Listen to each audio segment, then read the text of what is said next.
Euh, alors, pour la petite histoire, il y a à peu près 3 ans, un bon 3 ans là, je suis en vacances, je suis dans la maison de campagne de mes beaux-parents, sur la côte belge. Un beau soir, plutôt une belle nuit, je ne parviens pas à dormir parce que j'ai quelque chose, j'ai pas un souvenir précis de ce que c'est. Mais en tout cas, je ne parviens pas à dormir pour une raison émotionnelle. Je me lève, il est à peu près 2 heures du matin, et à un moment donné, je me dis, dans une démarche un peu de curiosité, je ne sais pas, je me dis, mais en fait, qu'est-ce qui se passerait si je conférais directement le contrôle de mes mouvements corporels à mon ressenti, mais sans que ça passe par le mental. Et donc en fait, je vais me lever pour démontrer.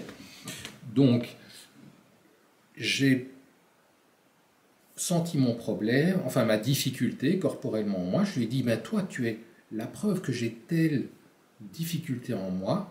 Eh bien prends le contrôle de mes épaules, mes coudes, mes poignets, mes mains, mes doigts, mes jambes, et effectue tous les mouvements corporels utiles nécessaires pour dénouer le truc. D'ailleurs, j'ai appelé cette technique finalement le dénouement corporel. Et les mouvements qui viennent, ce sont des mouvements qui ne veulent strictement rien dire. Donc en fait, ça peut être le corps qui part vers l'avant, ça peut être une contorsion, ça peut être... Et donc concrètement, s'il y a par exemple une colère, la colère, on se dirait, la colère, elle va prendre la chaise, elle va la balancer par la fenêtre. En fait, prendre une chaise et la balancer par la fenêtre, c'est une interprétation intellectuelle de ce que l'émotionnel veut faire. Ici, on n'est pas à ce niveau-là. Les mouvements corporels ne passent même pas par le mental. En règle générale, moi qui vous parle là pour le moment, je parle à votre conscient, je parle à votre inconscient simultanément.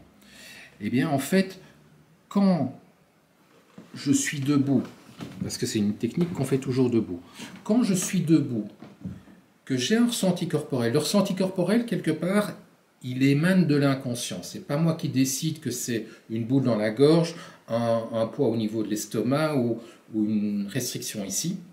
Ça, c'est l'inconscient qui détermine. Si je confère le contrôle de mes mouvements corporels à ça, eh bien, ce qui se passe, c'est que mon mental est juste observateur curieux, parce que c'est... L'idée, elle est là, le mental est juste observateur curieux des mouvements. Et bien, d'une certaine manière, l'inconscient se matérialise dans mon corps, et mon mental l'observe. Donc, il y a un côté un peu dissociatif. On pourrait dire qu'il y a un côté un peu dissociatif à cette hypnose, sauf que le mental n'est pas du tout barré. Et le mental est sans la moindre influence de quoi que ce soit. Il est juste dans un état de curiosité de ce qui se passe. Donc, ce n'est ni de l'hypnose ericksonienne, parce qu'il n'y a pas une induction où on va raconter, où on va induire une confusion, ou bien on va faire voyager la personne. On n'est pas du tout là-dedans, et on n'est pas dans une HH parce qu'il n'y a pas une ouverture de conscience. On est sur quelque chose de tout à fait différent. Alors, une fois que j'ai trouvé ça, je me suis dit, bon, ok, très bien, mais maintenant, qu'est-ce qu'on peut faire avec ça? Et c'est là qu'on commence à chercher. J'ai beaucoup testé, sur moi-même, évidemment d'abord. Ce que j'ai vu que ça marchait très bien, c'était pour la restructuration cognitive, donc toutes les croyances. Ça marche très bien. En cherchant encore un peu plus loin, j'ai réalisé que ça marchait très bien pour les traumatismes, singulièrement les traumatismes complexes et oubliés. Et l'avantage aussi, c'est que c'est une technique qui permet de travailler même à l'insu du traumatisme, en fait. Et ce qui est assez sympa et ce qui est assez confortable comme comme technique. Et j'ai été plus loin, dans une autre direction encore. À un moment donné, dans mes lectures et tout, je tombe sur le concept de racket émotionnel. Je ne sais pas si vous connaissez le principe du racket émotionnel. Le racket émotionnel, c'est quand une émotion n'est pas vécue, mais qu'en lieu et place de cette émotion qui n'est pas vécue, soit c'est une autre émotion qui émerge, soit c'est par exemple une compulsion alimentaire. Ce qui s'est passé un jour, c'est que à un moment donné, je suis chez moi et il se fait que tout à coup, je dois vider le frigo. J'ai une compulsion alimentaire de la mort. Et puis je me dis, mais tiens, je voudrais savoir ce qui se cache derrière. Et quelques minutes plus tard, je me lève, je fais résonner en moi quoi ? Je fais résonner en moi ma curiosité frustrée. Ma curiosité frustrée qui est, je voudrais savoir ce qui se cache derrière ma compulsion alimentaire parce que j'ignore ce que c'est. Donc je pose mon attention là-dessus et puis je lui dis, tiens, prends le contrôle de mes mouvements corporels et indique-moi ce qui se trouve derrière cette compulsion alimentaire. Les mouvements viennent, je me retrouve en position accroupie ou couchée, je ne sais plus. Et avec un sentiment de quoi ? Un mélange, un sentiment de honte, un sentiment d'impuissance.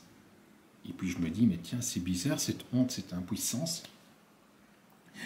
Et là, je sors mon téléphone, je vérifie, je me dis, mais oui, en fait, 10 minutes avant cette compulsion alimentaire, j'ai eu un coup de téléphone.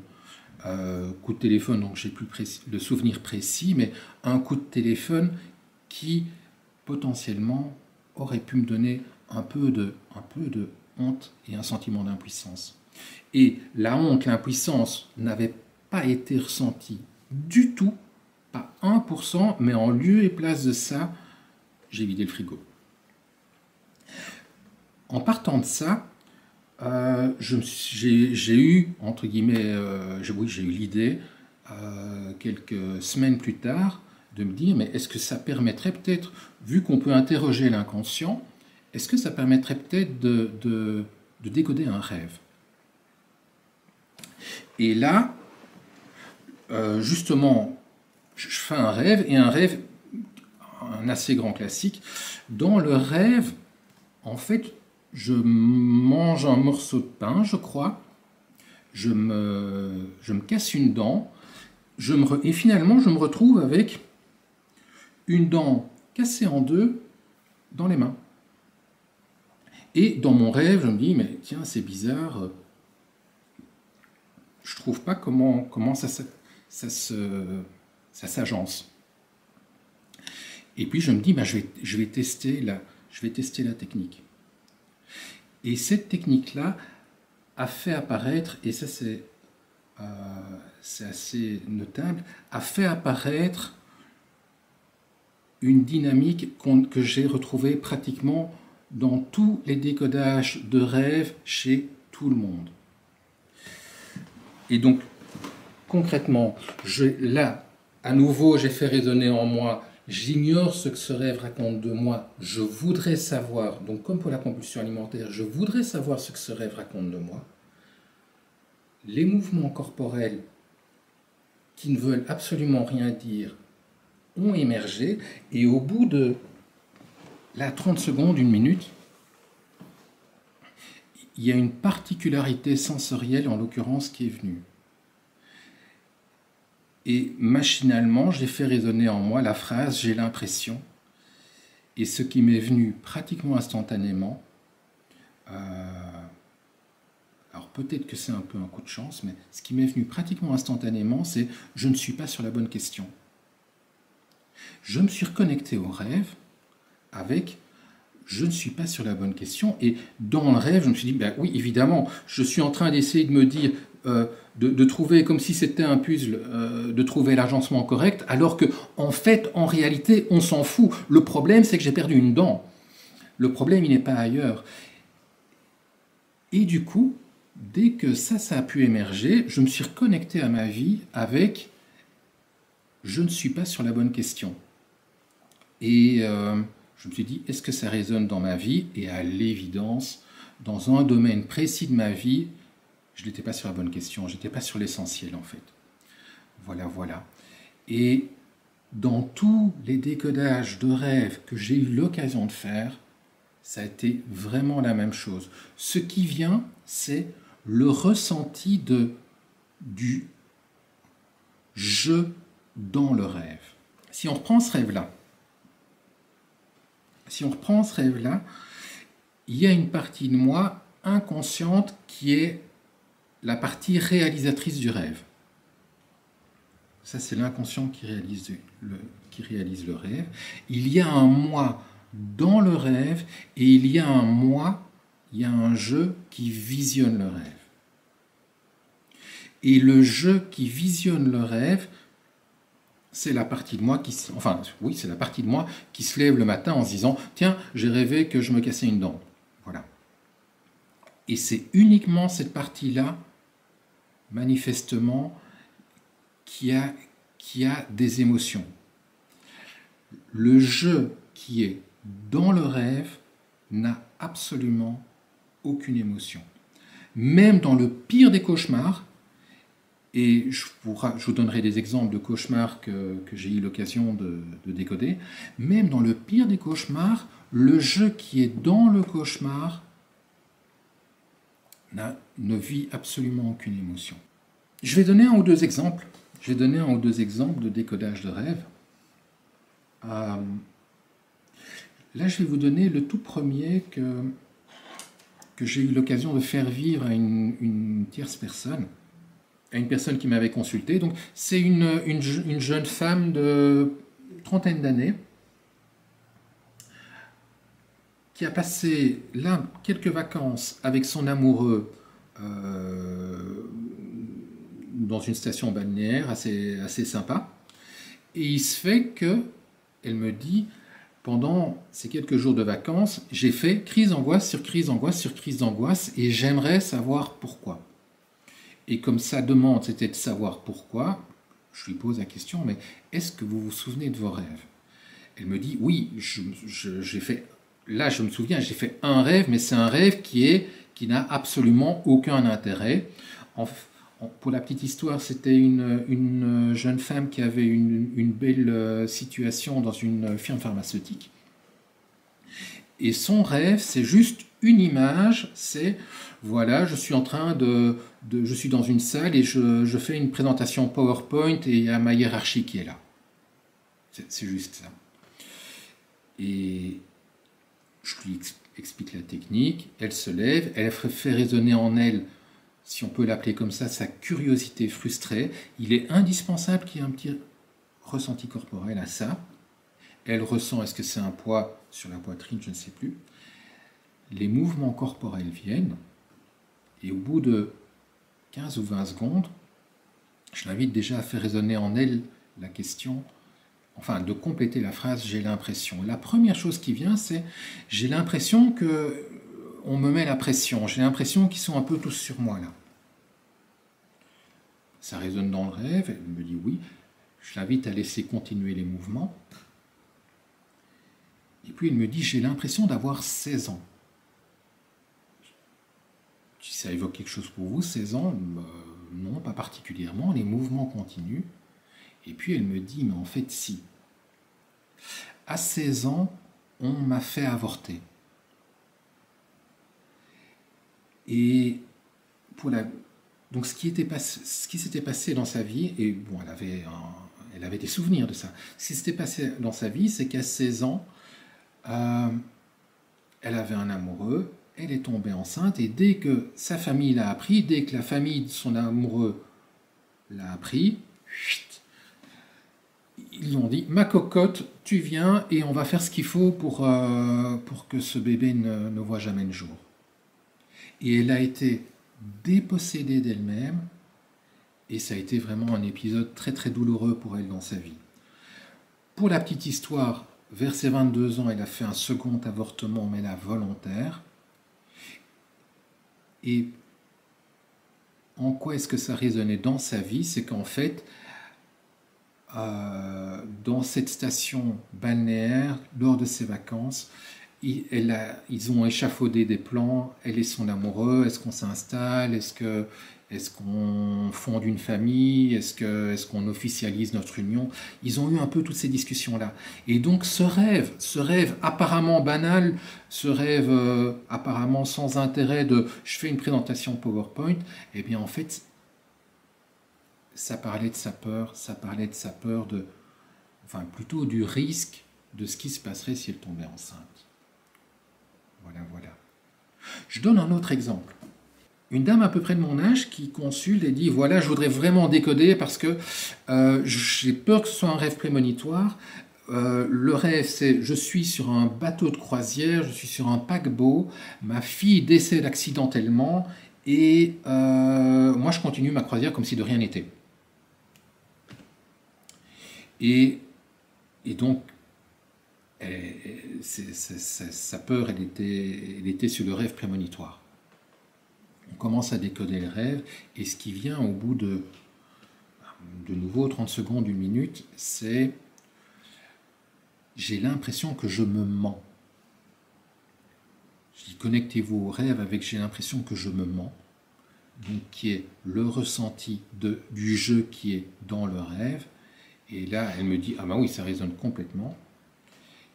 Connectez-vous à votre vie maintenant avec ce j'ai l'impression que je me mens. Et elle me dit ah ben oui, complètement. En fait, elle était en couple avec un homme depuis 15 ans, et depuis 15 ans, cet homme lui disait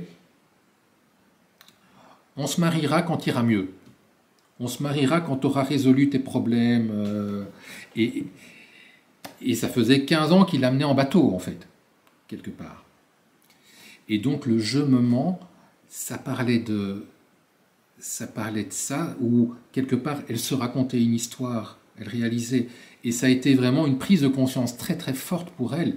Elle a pris conscience qu'elle se racontait une histoire par rapport à cette union. Et sa fille qui décédait, symboliquement, c'était le risque. En fait, si jamais elle se séparait de son homme, ben, comme ils avaient deux enfants ensemble, ben, le risque c'était de ne plus voir sa fille notamment. Et pour le coup, elle a arrêté de se mentir, puisque 3 mois plus tard, monsieur l'a demandé en mariage. Ça, c'est le happy end spécifique de cette histoire-là. Un autre exemple, si je donne trop d'exemples, vous me dites, mais je ne vais pas en donner beaucoup non plus. Un autre exemple, une dame qui consulte parce que elle a fait un cauchemar, donc vers la Noël 2022, elle a fait un cauchemar, et dans le cauchemar, c'est voilà, elle est en train de préparer le repas de Noël, elle est avec son couteau, elle est en train de couper les petits légumes, etc. Et tout à coup, il y a une voix qui vient et qui lui dit « Lève-toi, prends ton couteau, égorge tout le monde, et après tu te suicides. » Et dans le rêve, elle le fait. Dans le rêve, elle le fait. Et quand je la reçois en consultation, on est pratiquement 1 an plus tard, et toutes ces mois qui se sont écoulés, presque toute cette année qui s'est écoulée, elle l'angoisse parce qu'en fait, dès qu'elle est dans sa cuisine, qu'elle a un couteau de cuisine en main, elle a la peur panique que la voix lui tombe dessus et qu'elle fasse une connerie, quoi. Et donc, ça l'angoisse vraiment. On commence la technique et ce qui vient au bout de quelques secondes, c'est, je l'invite à compléter j'ai l'impression, elle me dit, j'ai l'impression que c'est de nouveau sur moi que ça tombe de devoir préparer ce repas de Noël. Et si on met 3 petits points, je vais les tuer, c'est pas possible. Et forcément, l'inconscient, il fait pas dans le détail. Et là, son inconscient, il zigouille tout le monde, quoi. Et en fait, ça, quand elle a pris conscience que c'était tout simplement ça, le message caché dans son rêve, ben là, elle a été apaisée pour le coup. Est-ce qu'il y a des questions jusque-là? Pour le concret, on va pouvoir en décoder un dans quasi tout de suite. Si jamais vous êtes intéressé par la technique, sur Amazon.fr, il y a le bouquin Réveiller les rêves qui est, que vous pouvez acquérir et qui décrit, qui donne les exemples et qui décrit la technique Réveiller les rêves. Parallèlement, il y a quelques vidéos sur YouTube qui expliquent aussi un peu la technique.